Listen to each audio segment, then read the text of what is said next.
AITA for refusing to give up my plane seat to a mom with a baby, even after she cried? So this happened last week, and I'm still feeling kind of weird about it. I, 26F, was flying home after a really exhausting work trip. Like 5 days straight of 12-hour shifts, barely any sleep, and I was running on caffeine and vibes.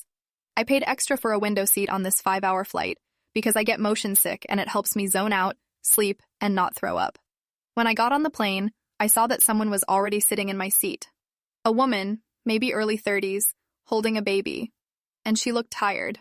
Like, bags under her eyes, haven't slept in years tired. I assumed she was confused and politely said, "Hey, sorry, I think you're in my seat." She apologized and asked if I'd be willing to switch.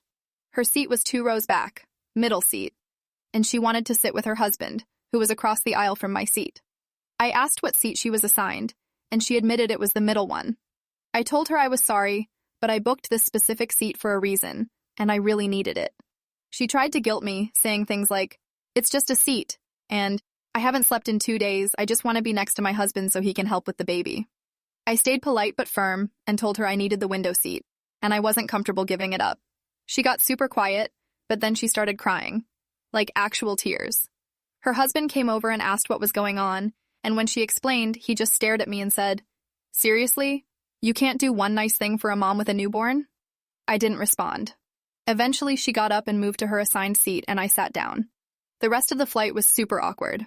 I felt everyone's eyes on me. The husband glared at me for the entire flight, and the baby cried on and off for hours. When the plane landed, the husband stood up, turned to me, and said, loud enough for people to hear, "Hope that window seat was worth ruining a mother's day." Now here's where it gets weird. As we were all deplaning, a flight attendant quietly pulled me aside. I thought maybe I was in trouble, but instead she thanked me. She said, "Just so you know, we've had issues with that couple before. This is the 3rd time they've pulled the same stunt, trying to guilt people into giving up paid seats." Apparently, on a previous flight, they even tried it in business class, asking someone to downgrade to economy so they could sit together. The airline had flagged them for seat-switching manipulation, but hadn't caught them in the act again until now. So, was I the a-hole for refusing to switch with a crying mom? Or did I just not fall for a scam?